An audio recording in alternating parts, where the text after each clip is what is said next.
And it came to pass, when the evil spirit from God was upon Saul, that David took a harp and played it with his hand. So Saul was refreshed and was well, and the evil spirit departed. This passage from the biblical story of David healing King Saul of a fit of melancholy is a classic example of the beneficial effects of music on human consciousness.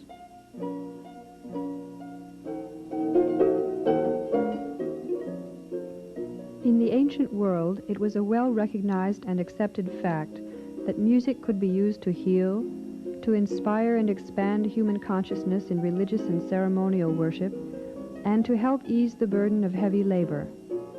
In Egypt, musicians were an integral part of the religious life in the temples. One such musician priestess, Shebut-in-Mut, was well known for the healing and therapeutic effect of her music. To the Egyptians, music was also an important aspect of work, whether it was sowing, harvesting, weaving, or transporting a colossus from the great stone quarries. This illustration from the 5th dynasty shows musicians using concussion sticks to provide a steady rhythm for the work of harvesting.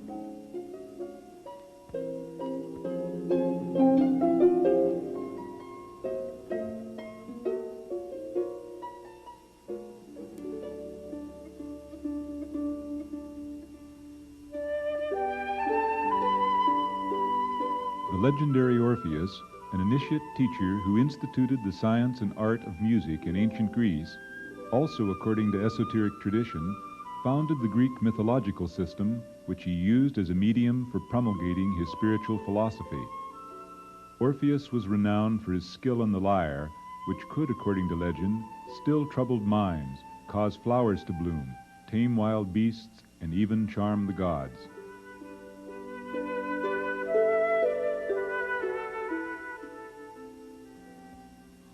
The Greek mathematician and sage, Pythagoras, is accredited with the discovery of the diatonic musical scale and the correct measurement of musical intervals.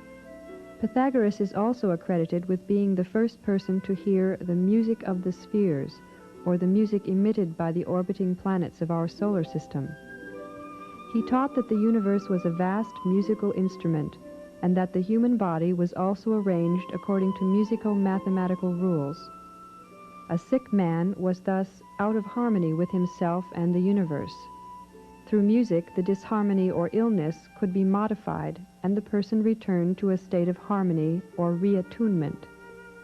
Pythagoras also taught that certain melodies played in certain modes had specific psychological effects on consciousness.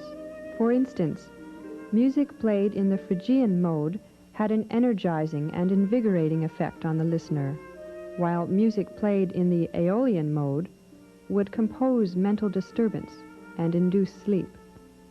It was also his belief that through the appreciation of music, problems of anger, fear, grief, and various desires could be exorcised and transmuted into virtue. The idea among the Greek philosophers that music could be used to heal and transform character can also be seen in the statement by Aristotle that emotions of any kind are produced by melody and rhythm. Therefore, by music, a man becomes accustomed to feeling the right emotions. Music has the power to form character. In addition, it was recognized that music had an effect on the social and political institutions of a culture. So profound was Plato's opinion on this matter that in the Republic he says, "The introduction of a new kind of music must be shunned as imperiling the whole state, since styles of music are never disturbed without affecting the most important political institutions."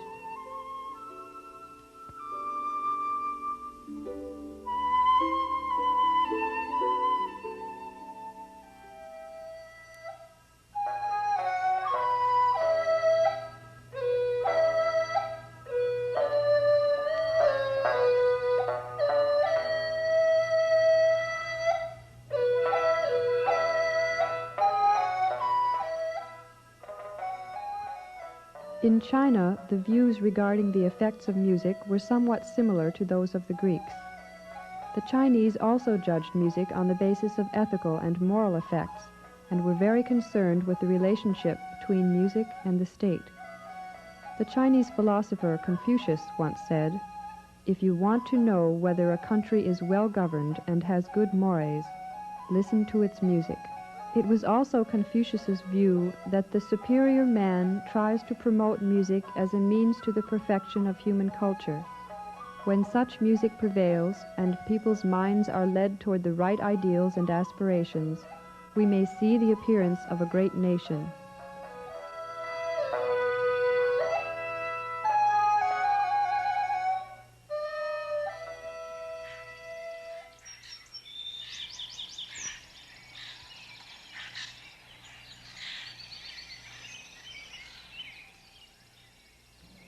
The musical conceptions of the ancient Chinese also posited the existence of the great tone, or kung, which was the tone resulting from the various voices and sounds of nature, such as the roaring of the sea, the sound of wind, or the dull hum of a great city. This collective sound of the earth, forever pressing upon and affecting man, is very similar in concept to Pythagoras's music of the spheres.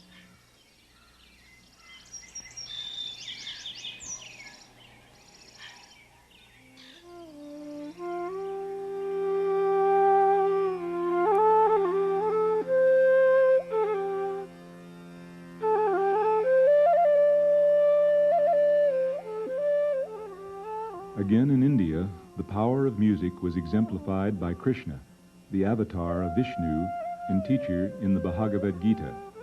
According to the Srimad Bhagavatam, his flute had the effect of captivating and transforming all beings who heard it, causing peacocks to go mad, cows and their calves to cry, and all the animals and trees in the forest to stand still and listen to the transcendental sound with great attention.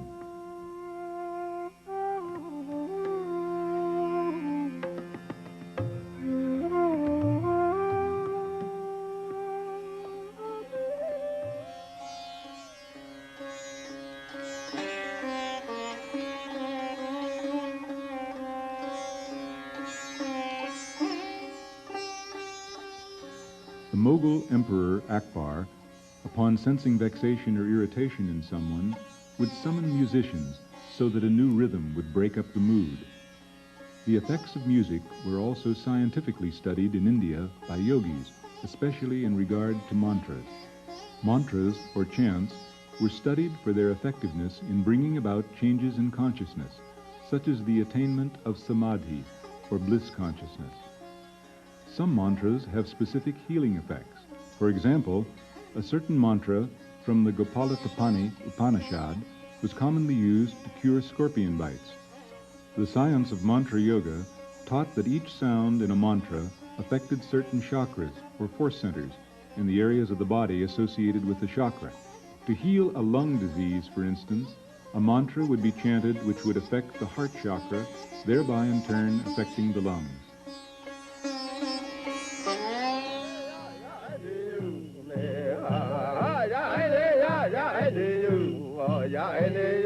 Even among more primitive societies, the therapeutic use of music was widespread.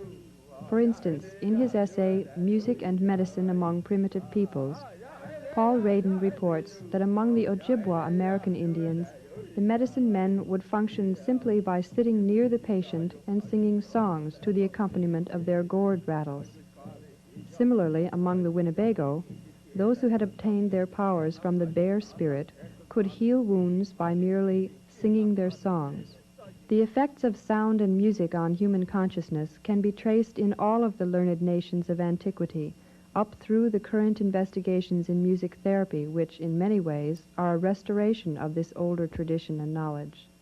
But what was this knowledge? Why was music such an influential force in the life of these ancient cultures? What did the ancient philosophers and sages know about music, which led them to regard it with such importance and esteem?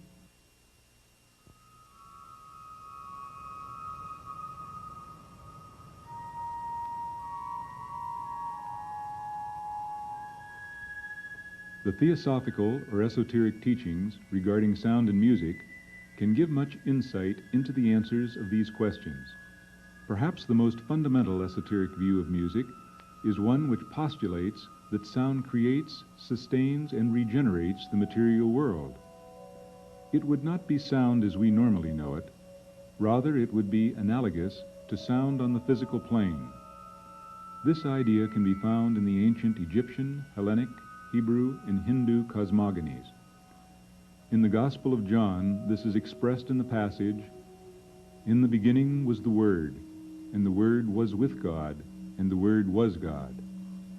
H.P. Blavatsky stated in The Secret Doctrine that the world has been called forth out of chaos by sound or harmony and constructed according to musical proportion. The source of this sound she termed svara and said that it was the root of all sound, the substratum of the Pythagorean music of the spheres, that which was beyond spirit, or the spirit within the spirit.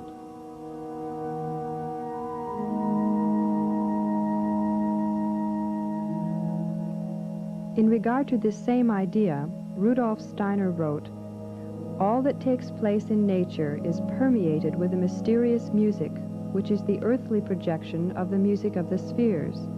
In every plant and in every animal there is incorporated a tone of the music of the spheres."